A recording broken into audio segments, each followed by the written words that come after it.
अपनी ट्रिप शुरू की और वो सारे हमारे लिए बड़ा एक खुशी भी थी, एजाज़ भी था. من برای ما یک باعث افتخار بود که سفر خود از زیارت امام رضا علیه السلام شروع کردیم به مشهد. और फिर आज सुबह हमारी बड़ी अच्छी मीटिंग्स हुई, ख़ास तौर पे सुप्रीम लीडर आयतुल्लाह ख़ामेनी के साथ. वो तो बहुत एक और किस्म की सियासी के अलावा और एक तारीख भी थी और रूहानियत भी थी. امروز جلسه های ما خیلی خوب بودن. ما ملاقات کردیم با آقای رهبر و با آقای رئیس جمهور. ملاقات ما با آقای رهبر یک ملاقات سیاسی فقط نبود ولی یک روحانی هم بود. और फिर बड़ी अच्छी मुलाकात आज प्रेसिडेंट रूहानी के साथ हुई और उनके अलावा जो उनके वज़रा थे. तो हमने बड़ी अच्छी आज गुफ्तगू की, बड़ी चीज़ें क्लियर की. एक दहशतगर्दी हो रही थी बॉर्डर के ऊपर, वहाँ से ये खदशा था ईरान को कि पाकिस्तान से दहशतगर्द आ रहे थे.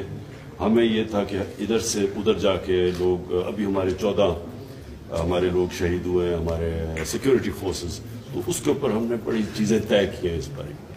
ما این صبح که ملاقات کردیم با آقای روحانی خیلی چیزا، خیلی موضوعها را زیر بحث آوردیم. از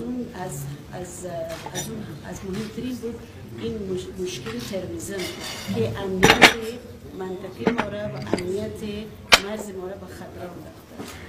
برای پاکستان میفهمیم که تروریسم که پاکستان داخل پاکستان میشه، اون از طرف ایران میاد.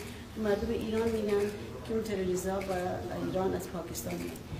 این یک مشکل هست بین دو تا کشورهای ما خیلی زیاد صحبت با این کردیم با آقای روحانی و این پس روزا که 14 از لشکر ما که کشته شده بودن نزدیک کوادر، این ما گفتگو کردیم و حالا ما یک به نتیجه رسیدیم که انشاءالله کار ما با ارتش ما و همه امنیت ما، گروه های امنیت ما انشاءالله کار زیاد میکنه که این تروریسم از این منطقه تمام بشه. और आखिर में जो ताल्लुकात, तजारत, इन सारी चीज़ें हमने फैसला किया कि आपस में बढ़ाएंगे. दोनों मुल्कों को फ़ायदा होगा, उसका रोज़गार मिलेगा नौजवानों को. तो और भी मुख्तलिफ चीज़ों के ऊपर हमारे बुज़रा भी थे और इंटरेक्शन हुआ है ईरान के बुज़रा से. तो इंशाल्लाह आगे हम मजबूत करते रहेंगे अपने ताल्लुकात. دیگر موضوعات بودن از روابط اقتصادی و روابط فرهنگی. ما میخوایم که روابط پاکستان و ایران بیشتر بشه. امنیت که میاد در دو تا کشورهای ما به مرزهای ما، این روابط اقتصادی ما بیشتر میشن. ما راه میکشیم که چطور روابط خود بیشتر بکنیم که مردم هر دو تا کشورها راحت باشن، زندگیشون راحت باشه. بسیار بسیار خوب. خیلی خوشحالیم شما رو میبینیم. باید خوشی و یابسه دیگه.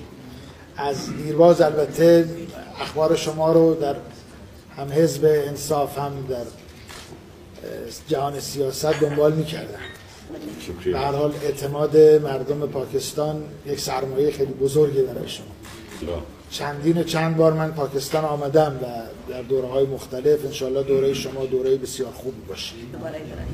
नहीं, मैं दावत देता हूँ आपको कि जरूर شما دعوت میدن که شما پاکستان دوباره تشریف بیارید و اینا که نخست باشید. حتما این کارو میکنم. ضرور یک کام کنم. انشالله که شما بتونید دوره خیلی خوبی رو در پاکستان داشته باشید. हमारे लिए दुआ करना इसलिए कि मुश्किल हालात में मिला मुल्क और हमारी 5-6 महीने मुश्किल हैं, लेकिन उसके बाद उम्मीद है कि अल्लाह कदर करम करेगा और इस मुल्क को उठा देंगे. برای ما دعا بکنیم برای کشور ما که این مشکلات امنیت و مشکلات اقتصادی ما که حالا حل بشه و انشالله ما خوشحال یک مملکت باشیم. حتما انشالله این اتفاق براتون بیفته. و هم دعا کرده و انشالله یه کامیاب بود. به هر حال پاکستان جزء بسیار بزرگی از جهان اسلام و برادر بسیار خوبی برای ماست. پاکستان एक बहुत अहम और बड़ा इस्लामिक मुल्क है. خیلی هم خوشحالیم که شما رو ببینیم. ان شاءالله که سفرتون پربار بوده باشه. हम आपके लिए दुआ करते हैं कि आपका आगे का भी सफर कामयाब रहे और ये जो आपका सफर यहाँ पे था वो कामयाब है। हम पाकिस्तान के लोगों के लिए पाकिस्तान के हमेशा दुआ करेंगे। बहुत बहुत शुक्रिया जी, बहुत خیلی خوشحال شدم شما. Nice to meet you. Thank you.